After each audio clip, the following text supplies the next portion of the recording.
ಮಾಲೀಕರ ಥರ ವರ್ತನೆ ಮಾಡೋದು ಅದು ಪ್ರಜಾಪ್ರಭುತ್ವ ಅಂತ ಅನಿಸ್ಕೊಳ್ಳಲ್ಲ. ಮತ್ತು ನಾವು ಭಾಷಣಕ್ಕೆ ಹೇಳೋದು ಪ್ರಜೆಗಳೇ ಪ್ರಭುಗಳು ಅಂತೇಳಿ.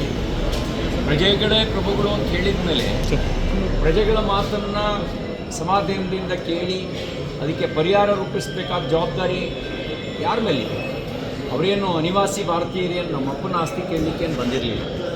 ಕಾಂಗ್ರೆಸ್ ಪಕ್ಷದ ಪ್ರಣಾಳಿಕೆಯಲ್ಲಿ ಘೋಷಿಸಿದ ಅಂಶಗಳ ಕುರಿತಾಗಿ ಅವ್ರು ಬೇಡಿಕೆ ಮುಂದಿಟ್ಟಿದ್ರು.